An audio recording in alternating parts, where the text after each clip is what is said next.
Hello, I'm Regina McCann-Hess, President of Forge Wealth Management, and welcome to our Women in Wealth series. Today, I have a very new guest on our series and very excited about our new friend, Emma.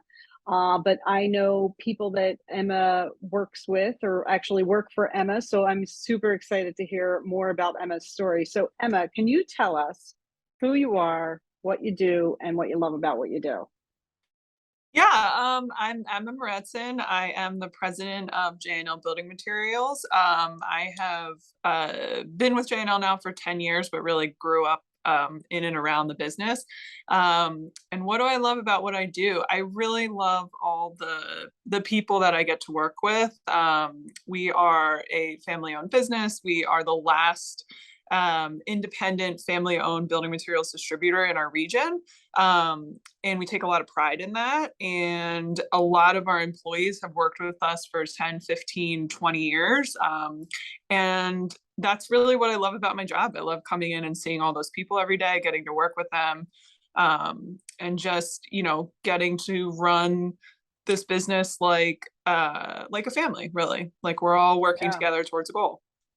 That's pretty cool. And like you said, you have had a lot of employees who've been there with you for a long time. So that is a testament to a great work environment that you're creating over there.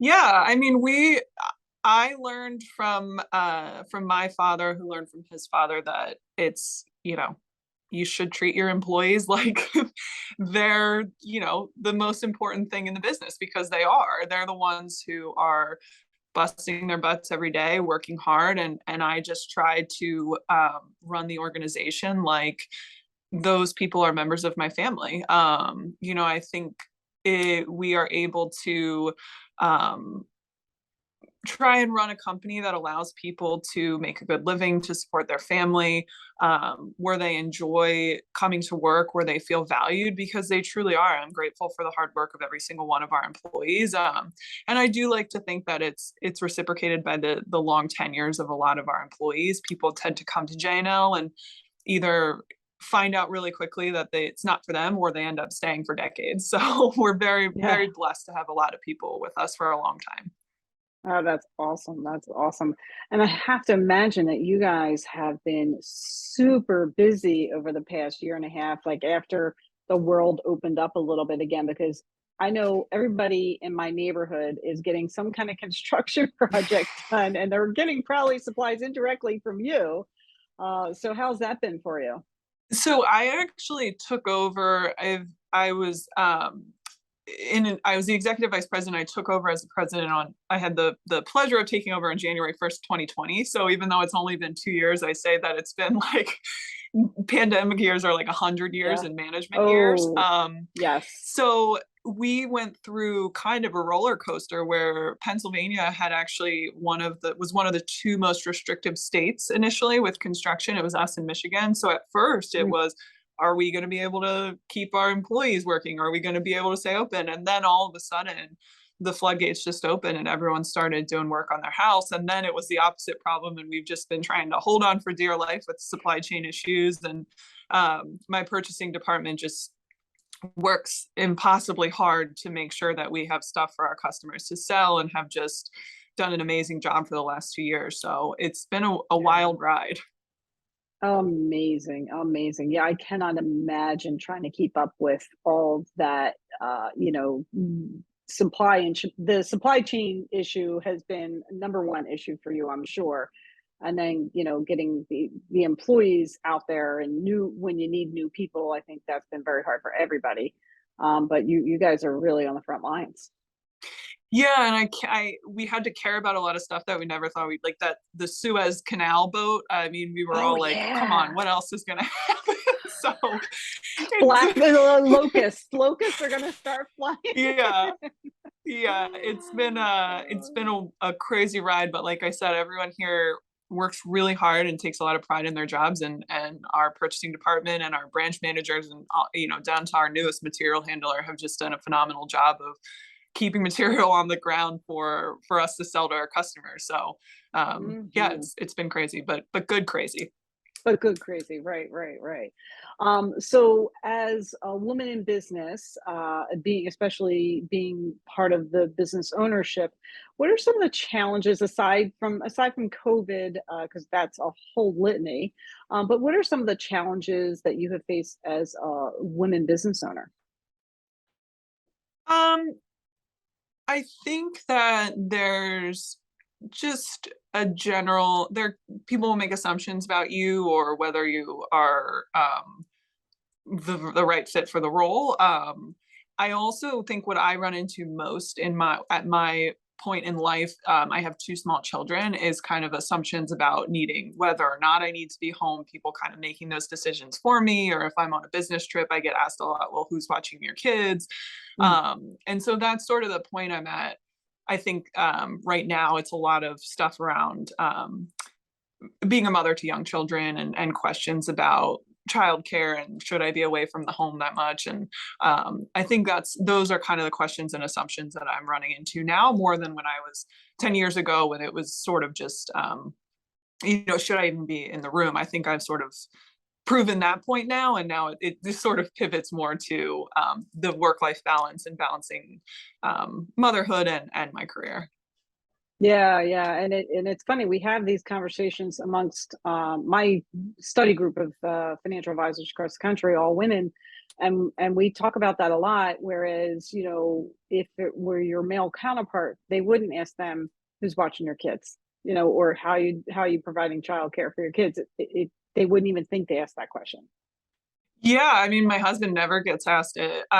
And quite, I mean, quite the opposite too, is he'll often get praised for taking care of our kids, and he's sort of like, "What?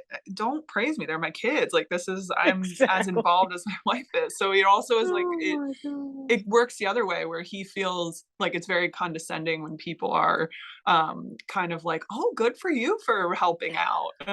So I think it kind of Helping goes both out. ways. Yeah. Yeah, yeah. Oh goodness. Oh yeah. Yeah, my brother is also like that. He's very hands-on with those kids and people say things to him and he kind of is like, "What? They're my kids. What are you talking about?" Yeah. So, Yeah. yeah. And I'm seeing with the younger generation coming like I guess the older millennials, I should say.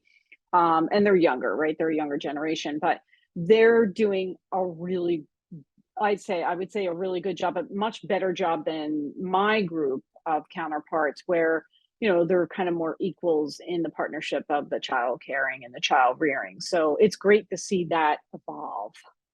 Yeah, I mean, I we work the same hours as our customers, which are contractors, and those hours start really early. So I leave for work in the morning. I don't get to see my girls in the morning. I have two little girls, and my husband has from day one has gotten them up and out the door into school, and it's been a complete 50-50 split. So I think, and same with a lot of my friends as well. So I definitely think that that's changing a bit, but I think the assumptions and questions around kind of the work-life balance aren't keeping up with kind of what the actual dynamics are. So hopefully it Right, changes. right.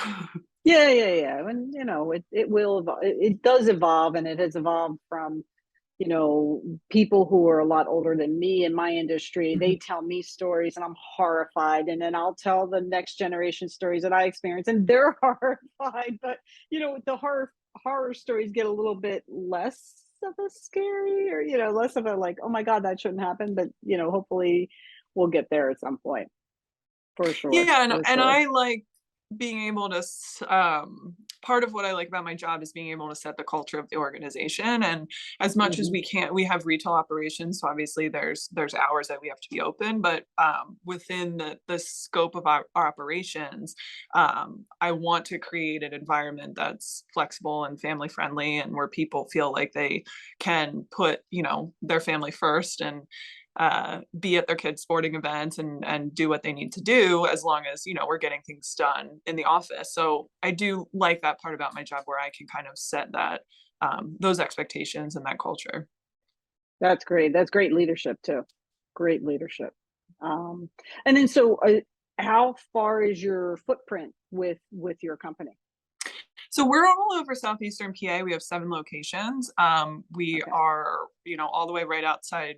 kind of on the border of Philadelphia, and then all the way out to Lancaster. We have one branch in Delaware, and then outside of the physical locations, we also do deliveries, and we go down the shore. We kind of go all over southeastern PA. So we're born and bred in this region. A lot of our competitors are big national competitors, but we think that we have a real competitive advantage because we know this region, we know our customers.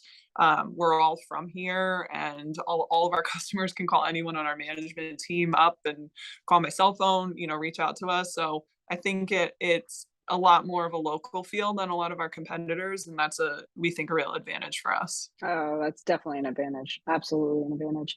So if anyone who's listening or watching today want to find out more about your business and the products that you guys offer, where would they go to find that?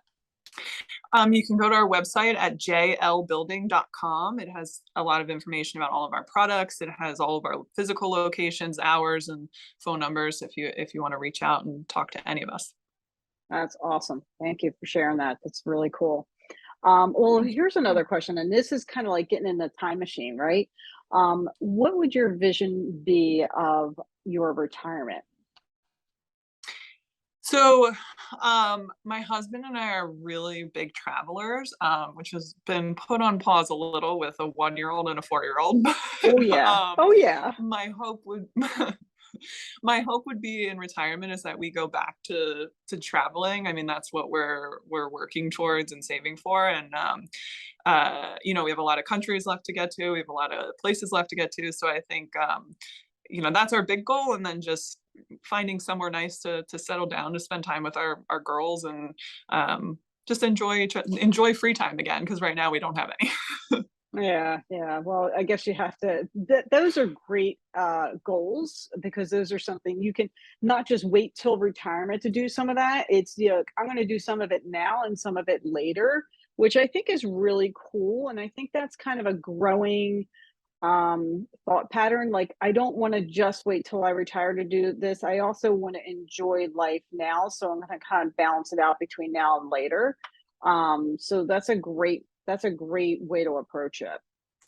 Yeah, I think we're definitely trying to do that. My father unfortunately passed away last year, and I think that was really eye-opening. Of, you don't want to wait until retirement because you don't know for certain that you're going to get retirement. So you Right. want to save for that, but then within reason, and if you're lucky enough to try and fit some stuff in as soon as you can, and kind of as you go along the road, just because you don't know what's in front of you. So we try, Yeah. and we have some trips on the horizon that we want to get to, and fit in that, and travel with our girls while they're little, and they still want to hang out with us.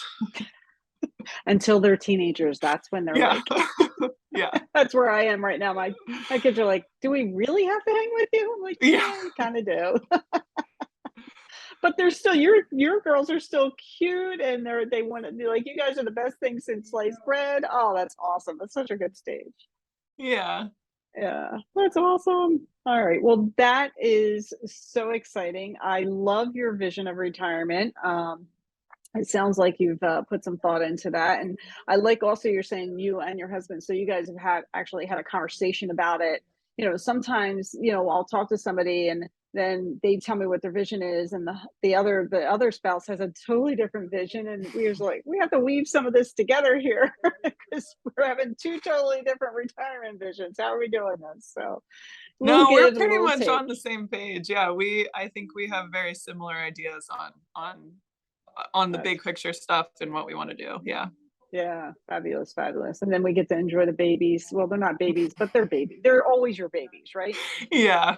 Yeah, yeah. Enjoy them, enjoy them. Well, thank you so much for joining me. This has been a long-awaited pleasure. I was really excited to have you today. Just we have some mutual friends and mutual somebody who works for you. And so I followed your company for a very long time, and I definitely see your trucks going around. So thanks for joining me, and thanks everyone else for joining us. Again, I'm Regina McCann Hess, president of Forge Wealth Management. Our website is forgewealth.com, and on Facebook, Twitter, and YouTube at Forge Wealth, and LinkedIn, Regina McCann Hess. Have a great day.